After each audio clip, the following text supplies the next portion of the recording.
everybody. Welcome to Ozarks Live. Good to have you with us. How you doing? Yeah, I'm obviously doing fine. I'm just kind of chuckling away over here. You are. It's like you've got something up your sleeve or something.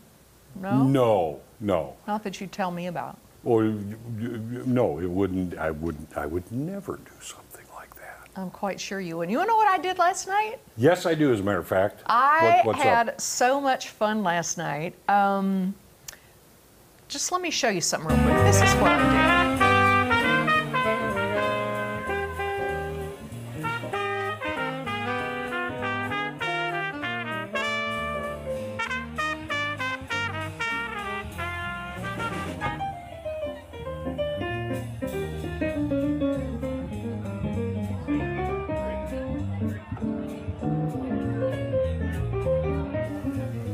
This is the Missouri Jazz Orchestra, aka Mojo Light. Yeah. Downtown at Holdfast Brewing. Have you been there? I have not. But I have heard people talk about it. Ted Keller, our friend Ted. Yes. He was there last night. All right, so if you haven't been to this place, you need to check it out. I could sit and listen to jazz every minute of every day for the rest of my life. I swear I could. And if you look over in the corner, Tinga Tacos was there for Taco Tuesday. Of course, they're going to be at the Missouri Food Truck Festival this weekend. But this place is fabulous. It's just the greatest little venue. The weather was perfect. There was a nice breeze. Everybody was in a happy mood. The music was fabulous. People were masked up when they weren't eating or drinking. It was just, if you haven't done that and listened to some music like that, I've never been there. You got to try it out. It was really cool. Jazz is good. I mean, good jazz is good. Yeah. You know, it's fantastic. It just makes you wish. It makes me wish I could get up there and play some kind of an instrument and be a part of something like that. Yeah, you know? I know. I wish that too for myself, but I realize, no, I'm not that kind of player. Don't even try, because, you know, if you play jazz, you play it well. You have my respect. That is not easy. It's not, but the beauty of it is that people like me who can't do any of this can go in there and sit and just enjoy it. But you know, this was an old fire station downtown. I didn't even remember what it was. I asked somebody, I said, what used to be in here? And they said it was a fire station. And it's just, you know, the big doors open on this side, all open on this side, so the breeze is blowing through. And anyway, if you haven't done that, what perfect weather for it. Oh, it was just perfect. It was a last-minute decision to go do that, but I said, I really do want to get out and go, you know, just get out and get some fresh air and hear some music. And, you know, between that and the food trucks that we've had on the show this week, I mean, talk about needing to get out more. I didn't know we had a food truck based on corn on the cob. Where have I been, Tom? I didn't either, but, you know, as I was saying, that's like a destination for me on Saturday. I'm telling you, that corn hub was really, really good. That was good stuff yesterday. I did not know one could make a restaurant out of a corn on the cob, but someone has done it, and they've done it here. And I just think that's and cool. It was really good, too. It's amazing. I mean, when it was corn on the cob and it had coconut, my first thought was, no. But then when I took a bite, that was really good. A jerk-seasoned corn on the cob with toasted coconut. Yes. Who'd have thunk it? Not me. Well, we have a great show for you guys today. We have another food truck on the show today to help us prepare for the 6th Annual Food Truck Fest, which is this weekend. Yep, plus today is Joy's Book Club, so you already know that we have some stellar book suggestions coming your way a little bit later from the Springfield Greene County Library. Love that. Not to mention, Cammie got to head over to another fitness facility here in the Ozarks to see all that they have to offer. Yeah, I always look forward to see what she's gotten into, but before we get to all that good stuff, we're going to show you what's on the radar. Tom, you go. I do. Okay, here I got one.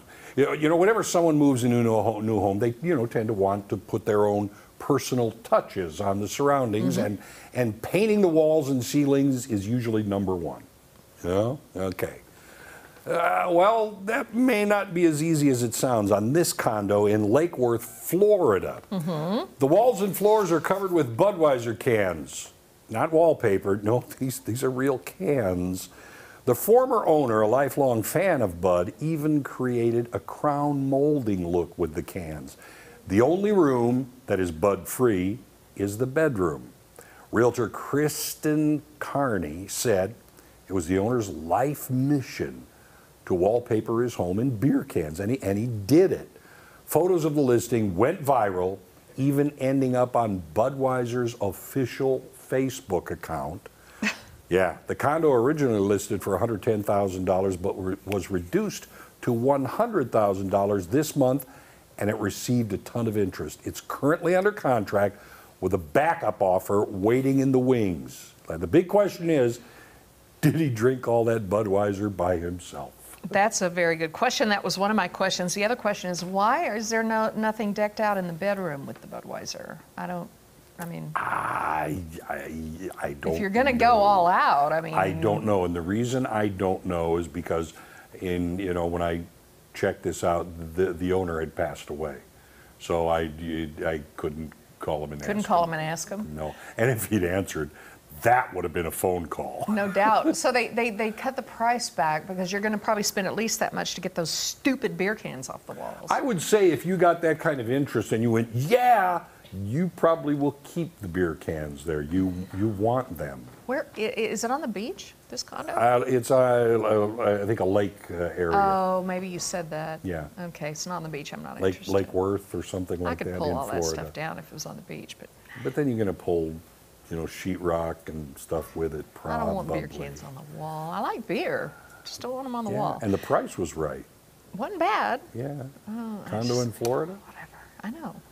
All right, I got one for you. Okay. A Seattle homeowner, got quite the surprise when she started a home renovation project. Jenna Walden lives in a home built back in 1910, and look what she found when she started pulling out the drywall.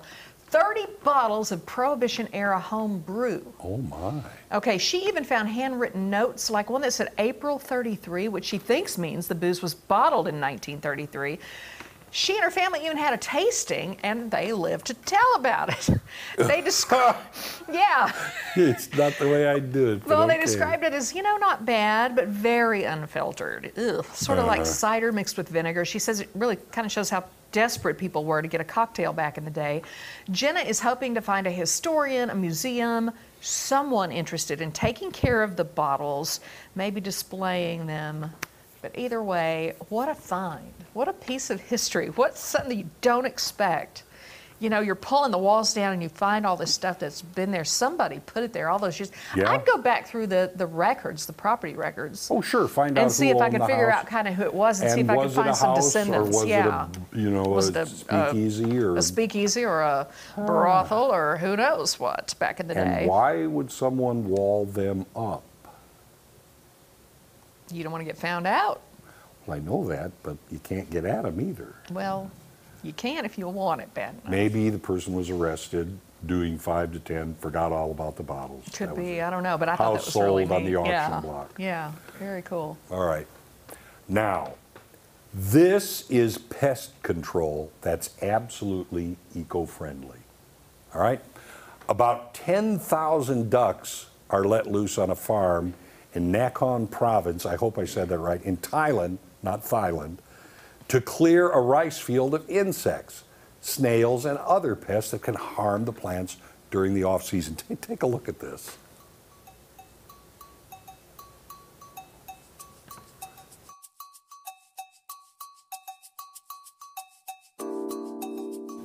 Yeah, like 10,000 ducks they let loose. And farmers say the ducks are going to roam free for about 5 months to keep the rice paddies pest-free. Wow. Yeah, isn't that cool? And they're going to be rounded up then to lay their eggs. Bizarre. Yeah, it's like a win-win-win situation for everyone concerned. Farmers keep the cost down by not having to use chemicals. Duck breeders save money on feed, and the ducks get lots of natural food. And they just clear those rice paddies out of, pests and bugs and snails and things like that. But it's cool because you can see different video of the farmers herding these ducks across the street and down the street and just duck herders. Duck herders. That's exactly what they are. This is in Thailand. That's really bizarre. Isn't that cool? Yeah. Just that. The shot of those ducks going through, it's just like ants or something. And then you realize, man, these are ducks. Yeah, a flock of ducks, a gaggle of ducks.